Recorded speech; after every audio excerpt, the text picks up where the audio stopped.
Look, what if I told you there was something you were missing? What if I told you that Jesus doesn't really fit into your description? What if I told you that follower of Christ doesn't automatically mean Christian, and just because you believe in faith doesn't mean Jesus didn't believe in submission and conviction? Listen, you say Jesus was God and that God had descended. We say Jesus was man, for Jesus was dependent.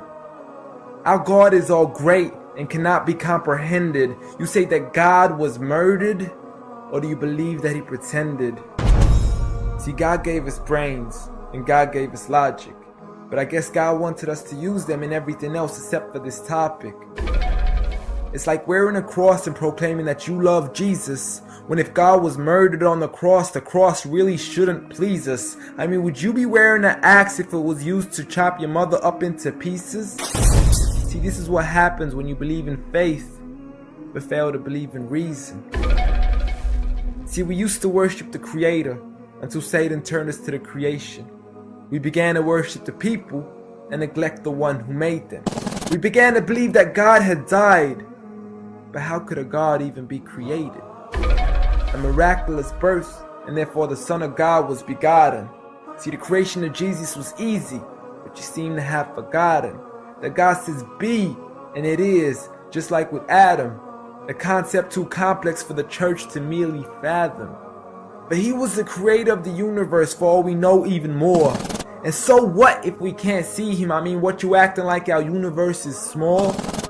I mean, there's still so much we're still yet to explore. I mean, there's still so many things as human beings we still haven't seen, touched, heard, or saw. I mean, our eyes can't even handle the sight of the sun. So how can we possibly handle the sight of our Lord? See, Jesus used to pray, but in your opinion, who'd he pray to? I mean, if Jesus was God, surely prayer would be of no use. Or did he only require it when he needed to know the truth? Like when God wasn't sure whether it was the season of the fruit. Or maybe he prayed when there was something he couldn't do. Like when he said, I of myself can do nothing. But you took it as there's nothing he couldn't do. See, no one used to worship Jesus, so ask yourself, why do you? A concept so straightforward, but has left so many confused. See, Jesus preached one God, but the church has failed to practice. And I mean, you don't have to be that dumb to know that 1 + 1 + 1 equaling 1 isn't necessarily going to give you a pass in mathematics. See, the church said 3, when Jesus said 1. Jesus said God, when the church said Son. Jesus never said worship me, rather he said pray. But you've chosen to worship Jesus despite everything he used to say. You began to think with your emotion and forgot to think with your mind.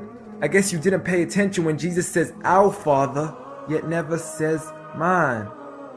You claim to be a follower of Christ, yet you still choose to eat swine, and you call yourselves Christians, but in your churches you're busy drinking wine. And just to clarify, I do love Jesus. Matter of fact, I love him more than you. Because when Jesus said do something, I actually do. However, I'm not connected with the church nor with the Bible. See, I love Jesus as my prophet, but refuse to worship him as an idol. Just like he wanted and proclaimed it as sin. So it doesn't really matter if they don't let him in, because Jesus wouldn't even want to be in the presence of people worshiping an idol of him. An act of God, bolt of lightning went straight through the outstretched hand of Jesus. This cannot be a coincidence. Before I move on, there's something I need to mention. The worshiping of Jesus is a man-made invention. He never asked for your worship so he can grant you protection. Rather, he asks you to alternate your prayers towards another direction. To God and God only, and pray that he accepts them. And know that just because you love Jesus doesn't mean he feels the same way about your affection. See, what you believe in is exactly what he resented. Matter of fact, it's everything he despised. See, the worshiping of creation goes against the very message he supplied. So you began to follow a religion and called it love in disguise, because love can be good, but love can be blind. Giant Jesus is no more.